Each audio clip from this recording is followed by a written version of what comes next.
Rick Mais Notícias.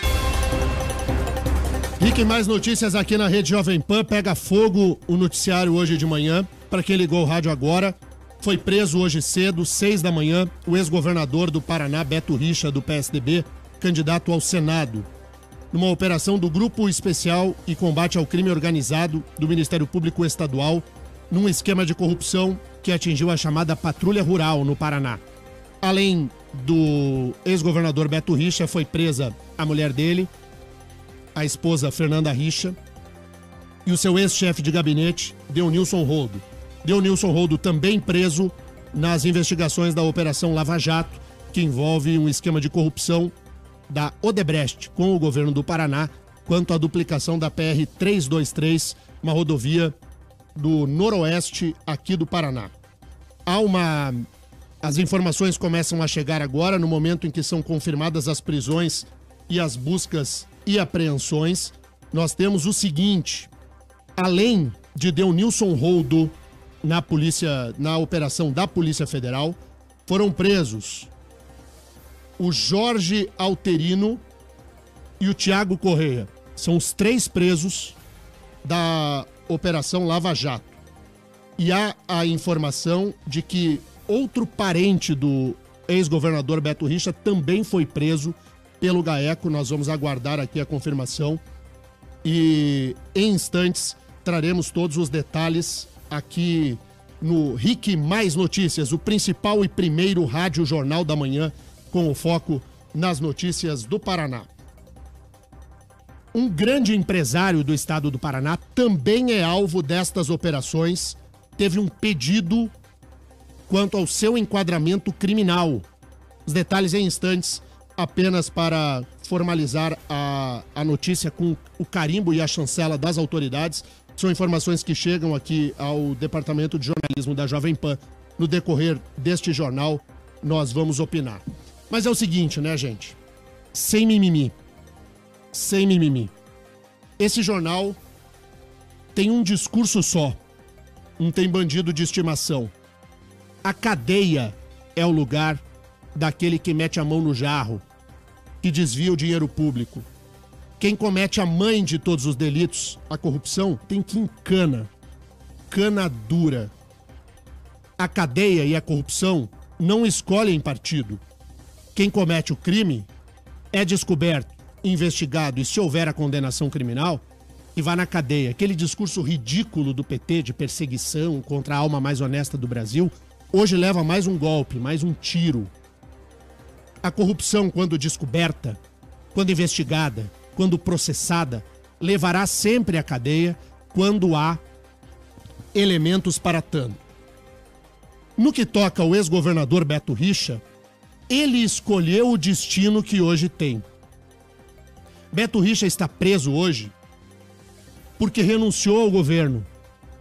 No momento em que renunciou ao mandato, perdeu o foro privilegiado, o foro por prerrogativa de função. Ao perder o foro privilegiado, caiu nas garras da primeira instância, que é quem hoje faz justiça no país. No que depende ao foro privilegiado, aos tribunais superiores em Brasília ou ao Supremo Tribunal Federal, a impunidade graça. Só há efetivo combate à corrupção quando as ordens são emanadas da primeira instância do Poder Judiciário. Foi assim com a Operação Lava Jato, com a atuação do juiz federal Sérgio Moro, e é hoje também quando atinge o núcleo mais poderoso do PSDB local, com 2 operações, uma do juiz Sérgio Moro e outra do magistrado da 13ª Vara Criminal Estadual aqui do Paraná. Quando Beto Richa renunciou, os processos dele passaram a ter uma maior envergadura quanto à chance de efetividade.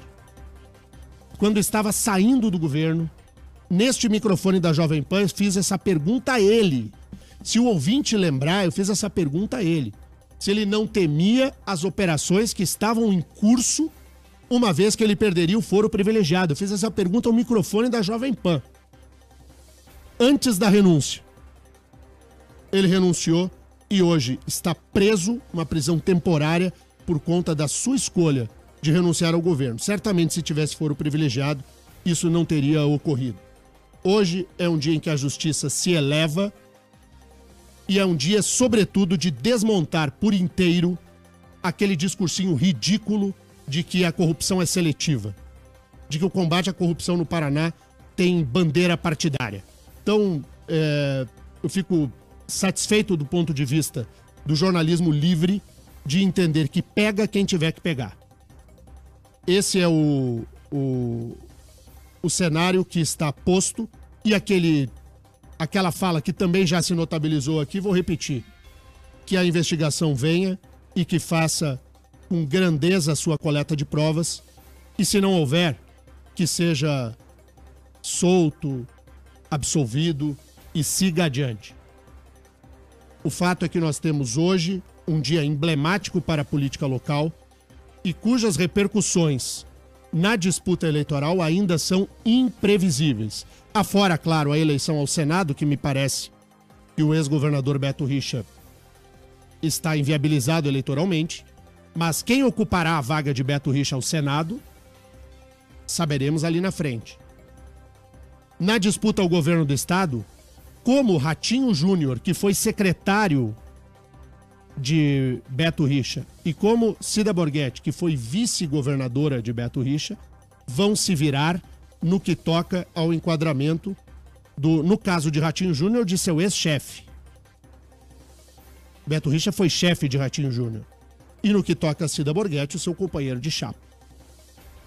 Então nós temos um desenrolar também por vir no que toca ao processo eleitoral no estado do Paraná. 7h49, o momento é do ouvinte na Jovem Pan.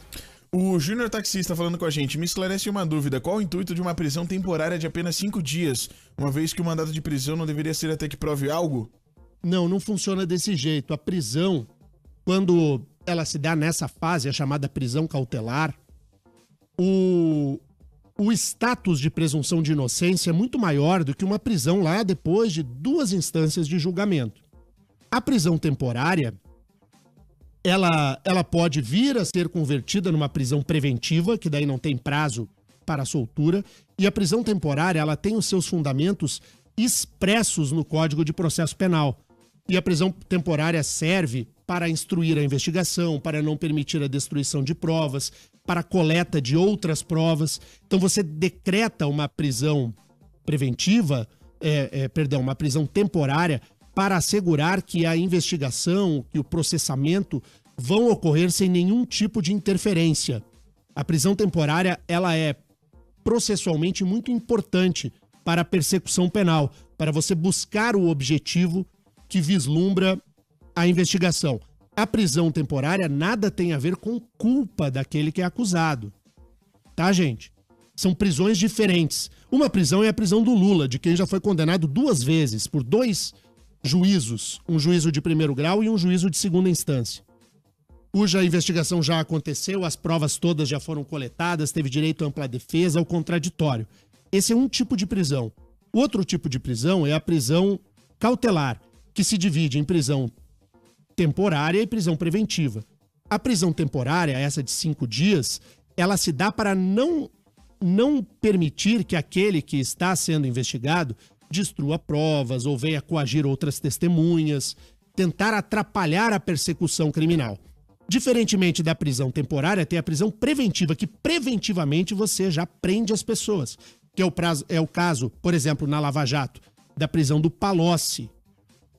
Tá preso lá, né? Preventivamente. Então são prisões diferentes, por isso, pelo tempo determinado. Mas essa prisão temporária, ela pode vir a ser convertida em prisão preventiva se houver elementos para tanto. Mas a prisão temporária, ela é sumária e muito pesada, porque, entenda, ouvinte, não há ainda um processamento. Não houve o processo correndo a pleno com direito à ampla defesa e contraditório. É uma prisão muito dura do ponto de vista do processo penal. Também tem a mensagem aqui do Sérgio Brugnola, ele diz o seguinte: bom dia, a prisão do Beto Richa é mais uma prova de que a justiça está trabalhando.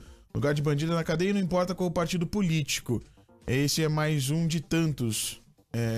Também tem aqui, ó, bom dia, finalmente uma ação que concretiza contra a família Richa, a MP se mostrando uma das poucas instituições nas quais podemos confiar nesse país. O Marlon do SIC. O Erion também falando, como acreditar nos políticos? Beto Richa foi várias vezes dar entrevistas e disse que poderia investigar que o governo dele não tinha nada de errado. Mas é o discurso da política, né? A gente não pode misturar o que é discurso da política com o que é o trabalho da investigação do Ministério Público e de todo a força de investigação. Eu quero atenção para a atualização das informações no que toca à operação do GAECO, o Grupo Especial de Combate ao Crime Organizado. Esta operação de hoje cedo, que levou à prisão o ex-governador do Paraná, Beto Richa. O ex-governador do Paraná, Beto Richa, foi preso hoje de manhã, em casa. Presa também a esposa de Beto Richa, ex-secretária da Família e do Desenvolvimento Social, Fernanda Richa. Foi preso Deunilson Roldo, ex-chefe de gabinete do ex-governador, o verdadeiro manda-chuva da administração estadual, foi preso. Atenção para os demais nomes.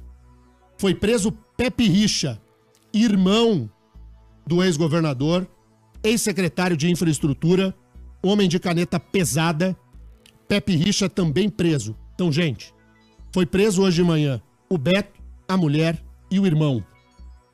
Foi preso Beto Richa, presa Fernanda Richa, preso Pepe Richa, preso Deunilson Roldo, ex-chefe de gabinete, e presos também Ezequias Moreira, o ex-secretário do cerimonial do ex-governador Beto Richa, o Ezequias, também quem domina a questão dos bastidores do poder no Paraná. O Ezequias sempre esteve muito próximo ao núcleo duro do poder do Estado. E preso Luiz Abi. Luiz Abi, parente do ex-governador, também preso nesta operação do GAECO agora de manhã. Beto Richa, Fernanda Richa, Pepe Richa, Deunilson Roldo, Ezequias Moreira e Luiz Abi. Todos presos na operação do Grupo de Combate ao Crime Organizado do Ministério Público Estadual. Então, as prisões são temporárias, validade 5 dias, e essa investigação do GAECO é sobre o programa Patrulha Rural. São 15 mandados de prisão, 15, que foram autorizados pelo Poder Judiciário. Nós temos esses nomes já confirmados, mas há também o setor de empresários, de pessoas vinculadas ao poder, mas não do lado de dentro, mas que tem um esquema com o poder público estabelecido. Muito forte a operação do GAECO de hoje cedo, em pleno período eleitoral. Então, nós temos este desdobramento ainda a apurar aqui no Jornal da Jovem Pan. 7h57, mais ouvintes aqui na rádio, T. Tem mais ouvintes mandando mensagem aqui, as pessoas começam a fazer as ligações, né? E o Fábio perguntou o seguinte, cadê a carne fraca nesse momento? É porque cada operação corre a seu tempo. Por que a carne fraca não pega determinadas autoridades aqui no estado do Paraná? Porque possuem foro privilegiado. Se certas autoridades estivessem no alvo do Dr. Marcos José Grey, juiz federal da 14ª Vara Criminal Federal, tem muita gente que hoje arrota a moralidade, já arrota a moralidade nas redes sociais, estaria em cana também, a ponto de receber picanha em casa e disputa a eleição a cargo majoritário no estado do Paraná. Parentes também, em que a operação carne fraca tem enorme desdobramento. Por que a carne fraca não pega alguns que hoje bancam de morais? Porque possuem foro privilegiado. Então nós temos um desmanche da política do PSDB local. O PSDB entrou numa furada gigantesca no período eleitoral agora, porque pega um núcleo duro do poder tucano no estado do Paraná. O que mais tem? Tem também o pessoal perguntando aqui, e é inevitável, bom dia, a Cida era vice de Beto, ela não acabou sendo beneficiada pelo esquema, diz aqui o Claudemir Pellegrini. Não há qualquer tipo de vínculo no que apura o Ministério Público Estadual com a hoje governadora e no tempo era vice-governadora de Beto Richa. Não há qualquer citação e qualquer investigação que atinja a hoje governadora do Paraná, Cida Borghetti. Então, não tem o nome da governadora Cida Borghetti citado nessa investigação. Também tem a participação aqui do nosso ouvinte, falou o seguinte: será que a prisão temporária veio apenas para que não há mais uma condução coercitiva? Ele realmente vai ficar preso esses dias ou após prestar depoimento e coletarem as provas na casa ele sai? Isso depende muito daquilo que... como atuar o Ministério Público, né? E como entender o Poder Judiciário. Essa não tem como cravar isso nesse momento, né? A prisão foi cumprida pouco... 2 horas atrás, né? Então tem muito ainda o que ocorrer. Bom, as pessoas estão perguntando aqui de um modo geral sobre a candidatura do Beto Richa, se ele continua sendo candidato ou não, se ele está com os direitos ainda ou não de ser o candidato ao Senado do Estado. Sim, não há nenhum tipo de limitação quanto ao seu direito de postular à eleição. Ele é candidato ao Senado, ele não é inelegível, sequer houve julgamento do caso do Beto Richa. A ele a ampla defesa e o contraditório. Quando eu digo que a candidatura implode, é porque politicamente ela se torna insustentável. Resta saber se o ex-governador insistirá na campanha, se vai fazer disso, quem sabe, um trampolim para a eleição. Mas o fato é que a candidatura leva um arranhão, um tiro na asa. O avião tá no ar, você dá um tiro de bazuca na asa. Você até pode descer o avião. Mas o tiro político que você leva na asa, não vou passar pano aqui. Tem uma prisão contra o governador, candidato ao Senado, ex-governador, contra a mulher dele, contra o irmão dele, contra o seu chefe de gabinete, contra o Luiz Abi, contra o Ezequias. O ex-governador Beto Richa terá de passar o tempo inteiro explicando. A candidatura, ela leva, a meu ver, ela está sepultada eleitoralmente a candidatura do Beto Richa. Nós temos um processo criminal em curso em que atinge não apenas ele, mas a família toda. Jamais passei pano e não é agora que vou passar um pano aqui. A candidatura do Beto complicou e complicou demais. As informações eu não confirmo enquanto eu não vejo da autoridade o nome daquele que... na lista mesmo de presos, né? Os nomes que eu falei nesse microfone, sempre com a responsabilidade da marca do Grupo RIC. Não vou adiantar aqui, mas tem um grande empresário do estado do Paraná. Tá todo mundo perguntando em relação a isso, mas a gente não vai... A gente vai apurar primeiro. Daniel, nessa questão da candidatura do Beto Richa ou não, ela flerta muito com a situação do Antony Garotinho do Rio também. Porque o Antony Garotinho teve uma prisão decretada, né? E hoje ele é candidato ao governo do Rio de Janeiro. Mas Então assim, ele não foi julgado, né? Não teve lá a finalização do processo, né? E aí ele continua sendo o candidato ao governo do estado, do Rio de Janeiro. E pontuando muito bem nas pesquisas ainda, né? Sim, mas isso, né, é importante que a gente faça a diferenciação, é exatamente isso. Uma coisa é você ter condenação em segunda instância, que te tira a elegibilidade, e a outra, você ser investigado pela autoridade policial, pelo Ministério Público, e disputar uma eleição. São casos diferentes. Mas a opinião que eu tenho aqui no que toca a candidatura do ex-governador Beto Richa ao Senado é de que ela se fragiliza a tal ponto de se tornar inviável. Nós temos um ex-governador preso com a família, com membros de sua família, e que buscará uma eleição. O processo, ele é muitíssimo difícil. Eu recebo a confirmação aqui. Então agora podemos dizer atenção para mais presos hoje de manhã. O nome que esse jornal trará agora da prisão repercute em outra candidatura. Quem foi preso é o empresário Joel Malucelli.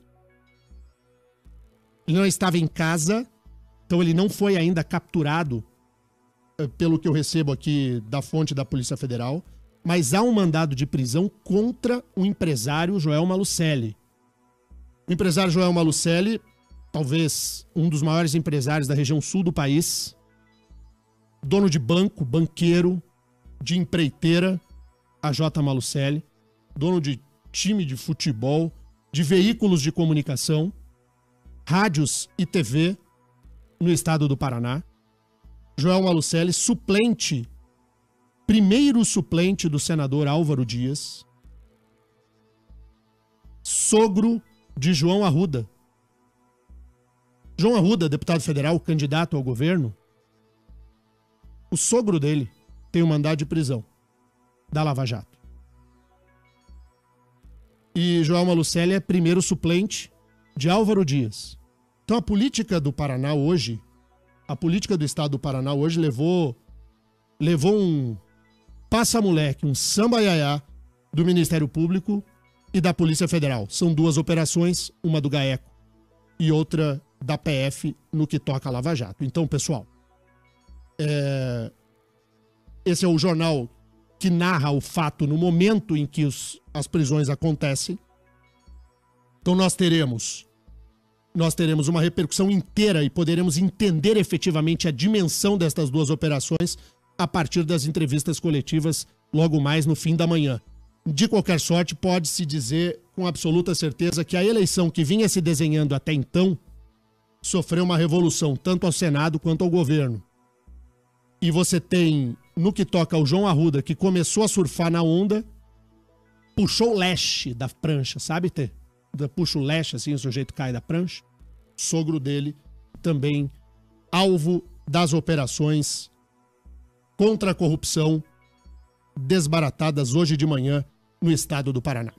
8h05, intervalo rápido e nós já voltamos.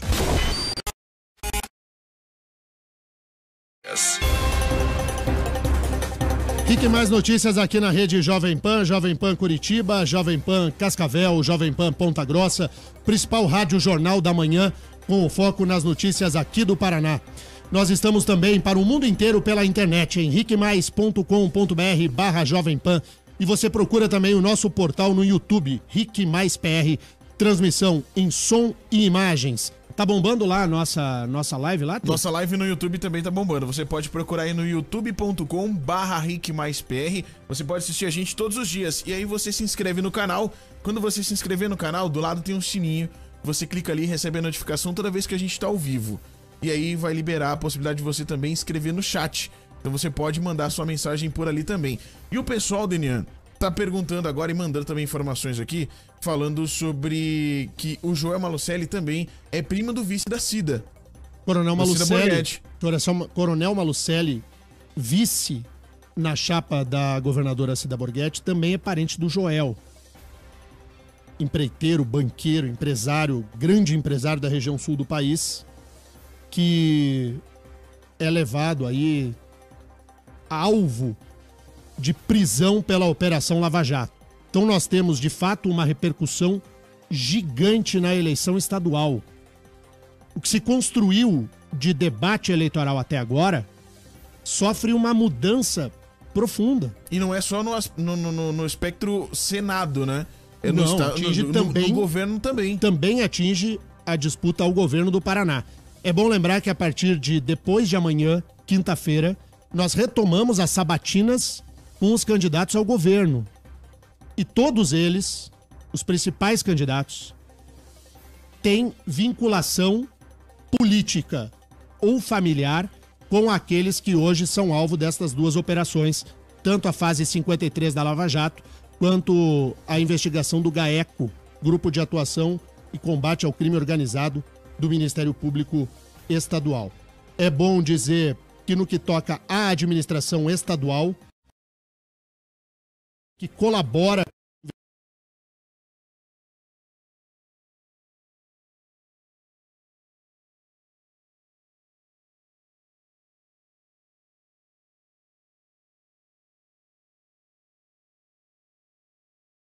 Jato, quanto à operação do GAECO, as duas desbaratadas hoje de manhã.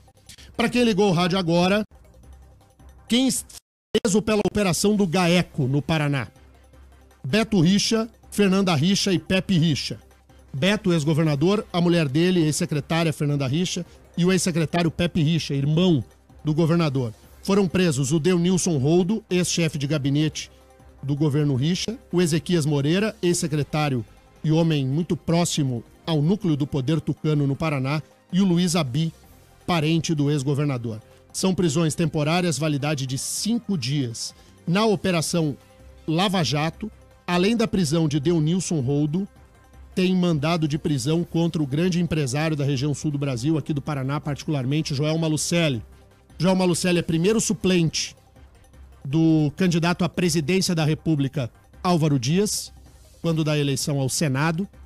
Ele é sogro do João Arruda, candidato ao governo do Paraná, e primo do candidato a vice de Cida Borghetti. Beto Richa, candidato ao Senado da República, também atingido por as 2 operações que são desmembradas hoje de manhã. Mas não dá para esquecer que o nome Operação Piloto, dada a fase 53 da Lava Jato, tem vinculação ao codinome, ao apelido que Beto Richa tinha na planilha da Odebrecht. Então hoje nós temos a política do Paraná, principalmente na questão do núcleo tucano, atingido em cheio em pleno período eleitoral. Os ouvintes são rápidos, eles têm uma boa memória aqui. O Marcelo diz o seguinte: bom dia, sem falar na candidatura do filho dele, o Marcelo Richa. Também será afetado. Não sei, fará a candidatura dele.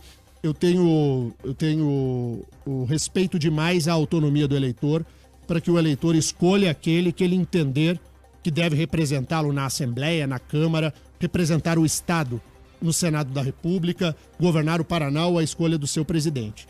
Então, esse jornal ele relata os fatos e eu comento aquilo que pode atingir determinado candidato, mas não vou, de maneira alguma, influir no livre discernimento do eleitor. O eleitor é dono do seu voto. O eleitor é autônomo para escolher o número que vai digitar na urna eletrônica. Esse jornal não doutrina, esse jornal informa e opina.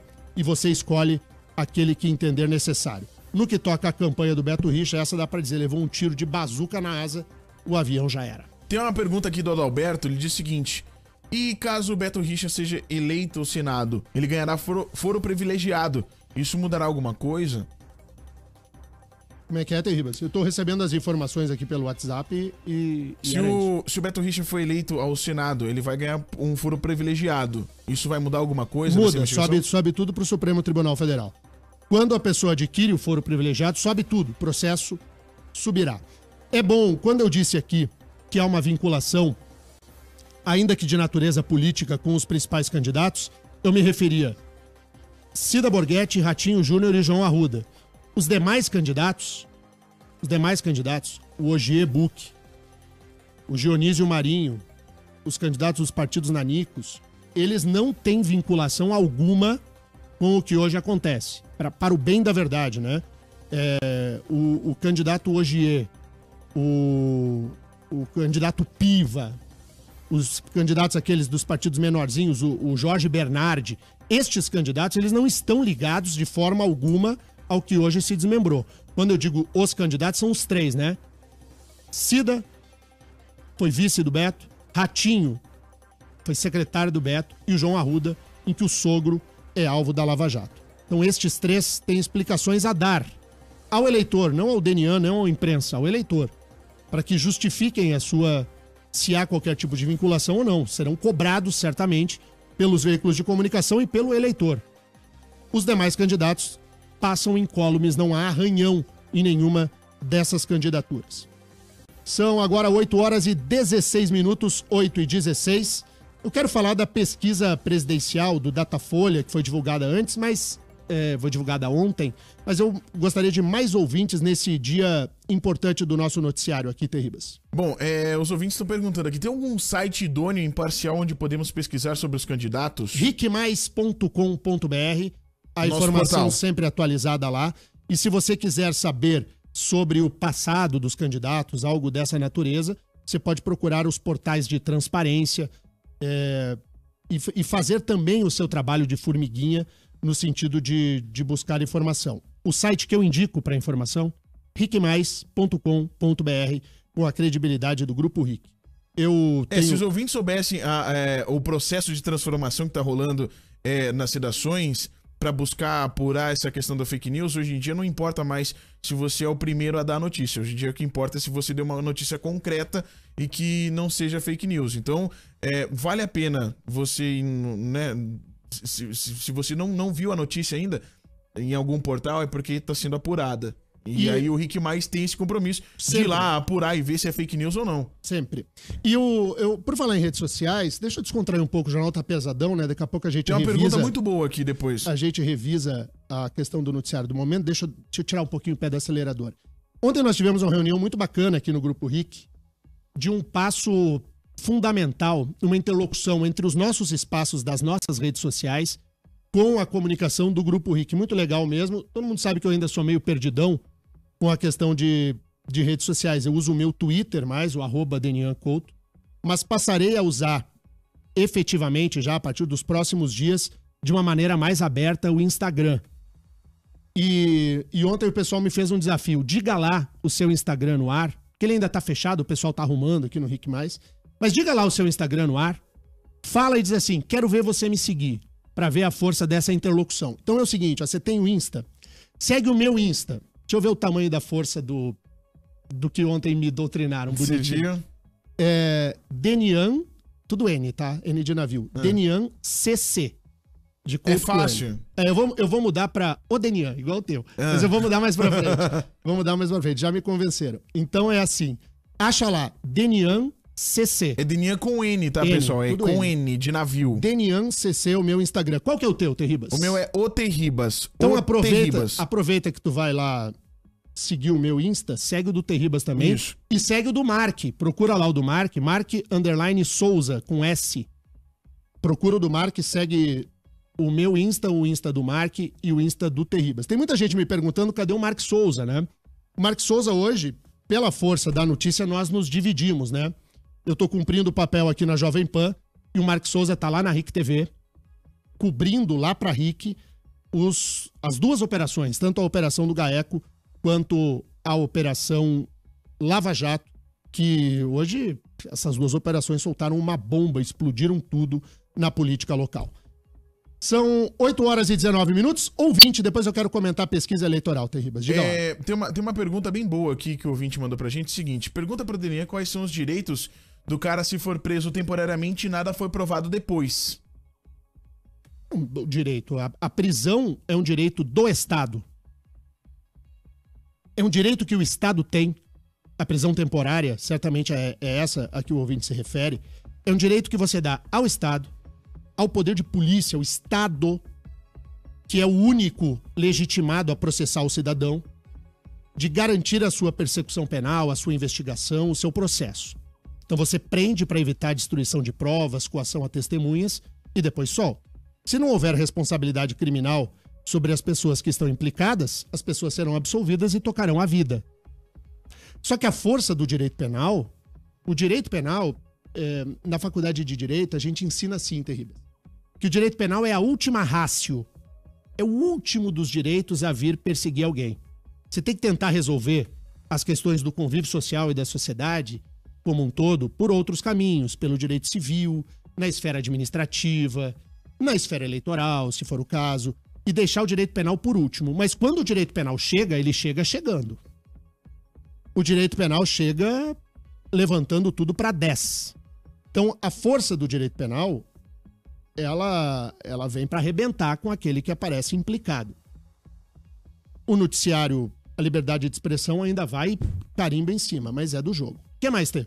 Bom, o pessoal tá falando pra gente falar aqui sobre a notícia do presídio lá de Piraquara, que teve um arrebentamento de presos, né? Um arrebatamento. E um arrebatamento de presos. Então, depois a gente vai trazer essa informação também. O pessoal tá cobrando a gente aqui dessa notícia. É que assim, pessoal, o noticiário, o roteiro, que a nossa produtora Janiele Delquic organizou, foi todo embora hoje, né?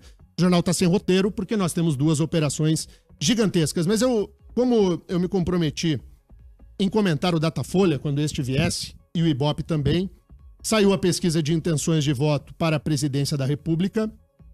É o primeiro levantamento do Datafolha depois que o TSE rejeitou a candidatura do Lula. E os números são os seguintes. O Bolsonaro lidera 24% das intenções de voto. Em segundo lugar está o candidato Ciro Gomes, 13. Com 11 está... Isso aqui tá bem complicado, esse 11 está... Não, o Ciro tem 11. Ah, tá todo mundo empatado em segundo lugar aqui. Tem aí, mas tá tudo bagunçado aqui, eu não consigo ler. Bom, mais uma vez o destaque ficou aí com o Jair Bolsonaro, candidato do PSL, que manteve a liderança com 24 pontos. Em seguida, apareceu em empate técnico entre Ciro Gomes, do PDT, com 13 pontos, Marina Silva, da Rede, com 11 pontos, Geraldo Alckmin, do PSDB, com 10 pontos e Fernando Haddad, do PT, com 9 pontos. Então é assim, ó. Ciro 13, Marina 11, Alckmin 10 e Haddad 9, todos estão empatados tecnicamente. Como a margem de erro é de 2 pontos percentuais para mais ou para menos, quem tem 13, que é o caso do Ciro, pode ter 11. Ou a Marina, que tem 9, pode ter 11. O Haddad, que tem 9, pode ter 11. A Marina pode ter 13. Então todo mundo está empatado em segundo lugar. O Bolsonaro tem 24%, de acordo com o Datafolha, e Ciro Gomes, Geraldo Alckmin, Marina Silva e Fernando Haddad, todos estão empatados tecnicamente em segundo lugar. Nas simulações de segundo turno, o Bolsonaro seria derrotado por todos eles. Bolsonaro teria maior chance de vitória contra Fernando Haddad, do Partido dos Trabalhadores. Mas ainda está muito cedo. Essa pesquisa do Datafolha ainda não alcança a repercussão verdadeira do que significou a facada no Jair Bolsonaro. Então, aguardemos, porque me parece que esse número ainda não refletirá nem de perto o que nós veremos nas urnas lá no dia 7 de outubro. Esse foi o primeiro levantamento feito pelo Instituto desde a impugnação de Lula e desde o ataque ao Bolsonaro. A margem de erro é de 2 pontos percentuais para mais ou para menos. Os candidatos Álvaro Dias, do Podemos, o João Amoedo, do Novo e Henrique Meirelles, do MDB, estão empatados com 3 pontos. Guilherme Boulos, do PSOL, Vera, do PSTU e Cabo Daciolo, do Patriota, tem 1%. E os demais não pontuaram. Brancos e nulos são 15% e não sabem ou não opinaram são 7%. Em relação à rejeição, pergunta em que o eleitor responde em qual dos candidatos não votaria de jeito nenhum, Bolsonaro também segue na frente. Vamos aos índices de rejeição. Bolsonaro com 43%, Marina com 29%, Alckmin com 24%, o Haddad com 22% e Ciro Gomes com 20%. O Cabo Daciolo e a Vera têm 19%. Emael, 18%, Boulos e o Meirelles com 17%. João Goulart Filho e Amoedo com 15% e o paranaense Álvaro Dias tem o menor índice de rejeição entre os entrevistados, 14%. Rejeita todos e não votaria em nenhum, 5%. E votaria em qualquer um, não rejeita nenhum, 2%. E não sabe, não opinaram, 6%. Muito bem. Esses os números do levantamento atual, o mais recente levantamento do Instituto Datafolha. São 8 horas e 25 minutos, então a gente vai preparar para a despedida aqui, só para reforçar quem ligou o rádio agora. Está preso o ex-governador do Paraná, Beto Richa, numa operação do GAECO, junto com ele a esposa Fernanda Richa, o irmão Pepe Richa e 3 dos seus principais assessores no governo do estado. São 2 operações ao mesmo tempo, uma operação do GAECO e outra operação da Polícia Federal no que toca à fase 53 da Lava Jato. Ouvintes, e vamos embora, Tê. Bom, vamos embora. O pessoal tá falando com a gente aqui, tem bastante gente ainda passando, perguntando sobre a questão do Joel Malucelli, né? Até que ponto isso daí vai interferir nesse cenário local do estado, né? E o pessoal também com essa dúvida se o Beto Richa pode ou não ainda ser candidato ao Senado do estado. Isso é uma pergunta que vai ficar hoje o dia inteiro, né, perpetuando nas redes sociais. Tá, mas gente... Pode ou não pode? Pode. Beto Richa é candidato. Quando fiz a minha opinião aqui de que a candidatura estava atingida, é do ponto de vista político e não jurídico. Do ponto de vista jurídico, a candidatura de Beto Richa segue firme. não há condenação em segunda instância para torná-lo inelegível. O que eu fiz, e repito, é entender que a partir de uma prisão com a dimensão que foi, a candidatura de Beto Richa politicamente está severamente comprometida. Porque o noticiário girará de agora até o momento da eleição muito em torno disso. Quero agradecer demais a audiência de todos nesse jornal importantíssimo desta terça-feira, fazer um convite para que você fique ligado na Jovem Pan no decorrer do dia, todas as informações e os desdobramentos sobre esse caso e principalmente amanhã teremos um jornal rescaldo com todos os detalhes e já com uma visão mais ampla e amplificada sobre o que aconteceu hoje no estado do Paraná. Valeu, Terribas. Valeu, ó, o pessoal tá acompanhando a gente aqui no nosso Instagram. O pessoal fala, ó, o Denian tem 2.300. Vamos ver o que vai virar. E aí o meu Instagram também aqui, o pessoal já tá seguindo a gente. Então quem quiser, bem fácil. Quem quiser seguir é Denian CC, o meu, Isso. 2 letras C. Denian e com N. O meu é o Terribas. O pessoal também tá com dificuldade de achar Terribas. É o T de tatu, E-R-R-I-B-A-S. É tudo não junto. Não é tipo T de Thiago Ribas, não é isso. É meu sobrenome mesmo. Aliás, eu esqueci de tirar uma onda contigo. O ex-governador Orlando Pessutti, quando teve aqui nos dando entrevista, ele chamou de Ribas. O Ribas. Porque ele acha que o seu nome é T e o seu sobrenome é Ribas. Não, mas é T Ribas é o sobrenome dele. Ribas é meu sobrenome, então é T-E-R-R-I-B-A-S. Mandaram uma vez, tipo, D Ribas, sabe? Tipo, O em inglês, T-H-E, tipo, D Ribas. Não, é T Ribas, tudo junto. Muito bom. Olha, aproveite bem aí a sua terça-feira, faça valer a pena e amanhã nós nos falamos aqui no nosso jornal Líder, primeiro, mais importante e influente jornal da política do Paraná. E mais informações você vai acompanhando durante todo o dia aí no nosso portal riquemais.com.br. Acessa lá porque a gente já vai postar todas as informações. Hoje é plantão desse caso do Beto Richa. E eu vou escrever a minha coluna daqui a pouco. Tchau. Valeu, pessoal. Eleições. Jovem Pan. Vota Paraná, a credibilidade do Grupo RIC a serviço da democracia. Apoio Anila, tudo fica mais gostoso com queijos Anila.